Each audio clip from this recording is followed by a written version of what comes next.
வணக்கம். நான் உங்கள் அம்மா வீட்டு சமையல் மீனாட்சி. நிறைய பேர் கல்லு பாத்திரம் பழக்கிறது எப்படி அப்படின்னு கேட்டிருந்தீங்க.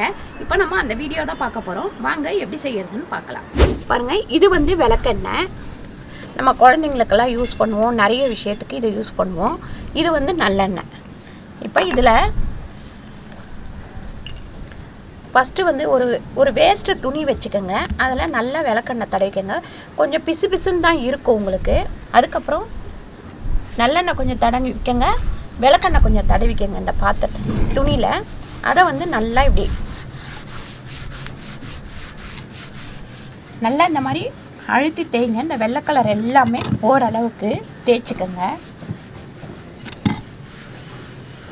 பாருங்கள், இந்த மாதிரி இந்த எண்ணெய் வந்து கொஞ்சம் நல்லா இதில் வந்து சார்ந்து ஊறி இன்னும் கொஞ்சமே நல்லா ஸ்ட்ராங்காக ஆகிடும். நம்ம அடுப்பில் வைக்கும் போது வெடிக்காது, ஒன்றுமே ஆகாது. பாருங்கள், இந்த மாதிரி நல்லா தேய்ச்சிட்டு நம்ம வந்து ஃபுல் வெயிலில் வைக்கக்கூடாது. அதாவது வெயிலும் நிழலும் படுற மாதிரி ஒரு இடத்துல வைங்க. ஒரு நாள் ஃபுல்லாக இது இருக்கட்டும்.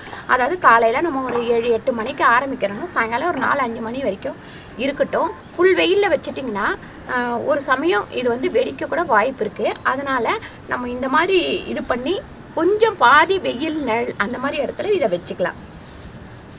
பாருங்க, இப்போ இதை தேய்ச்சாச்சு. அடுத்து இதை நம்ம தேய்ச்சிக்கலாம்.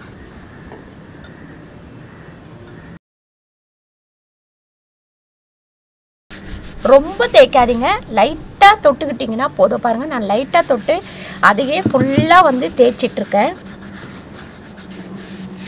பாருங்கள், இந்த மாதிரி தேய்ச்சாச்சு. நல்லா வந்து எண்ணெயை ஃபுல்லாகவுமே நம்ம தேய்ச்சிட்டோம். இந்த இடத்துல வைக்கலாம். ஏன்னு கேட்டிங்கன்னா, இங்கே நான் துணி காய போட்டிருக்கேன். ஃபுல் வெயில் இதில் படாது.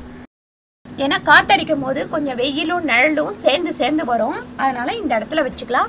ஒரு 4 மணி நேரத்துலேருந்து ஒரு 5 மணி நேரம் இங்கே இருக்கட்டும். சாயங்காலம் மறுபடியும் ஒரு 4 மணிக்கு வந்து இதை நம்ம கழுவிடலாம். பாருங்கள், இது ஒரு 4 மணி நேரம் வெயிலில் இருந்திருக்கு. இப்போ இதை கழுவி எடுத்துக்கலாம். நம்ம இப்போ வந்து நம்ம சோப்பு அந்த மாதிரி எதுவுமே போட வேணாம்.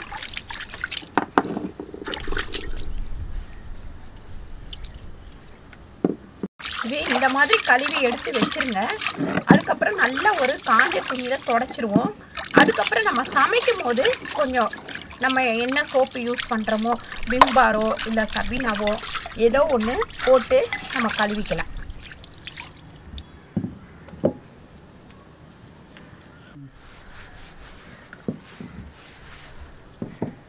நம்ம ஒரு 1/2 hour வெயிலில் வச்சுட்டு இதை வந்து நம்ம எடுத்துகிட்டு போயிடலாம். பாருங்கள், இந்த கல் பாத்திரம் பழகிறது ரொம்ப ஈஸி. நீங்களும் வந்து இந்த பாத்திரம் வாங்கினீங்கன்னா இந்த மாதிரி ட்ரை பண்ணி பாருங்கள். சூப்பராக இருக்குது, யூஸ் பண்ணுறதுக்கு செம்ம சூப்பராக இருக்குது. நான் ஒரு வீடியோவில் உங்களுக்கு சமைச்சு காமிச்சிருக்கேன். இந்த வீடியோ உங்களுக்கு பிடிச்சிருந்தா லைக் பண்ணுங்கள், ஷேர் பண்ணுங்கள், சப்ஸ்கிரைப் பண்ணுங்கள், ஃபேஸ்புக்கில் ஷேர் பண்ணுங்கள், மறக்காமல் கமெண்ட் பண்ணுங்கள். நன்றி, வணக்கம்.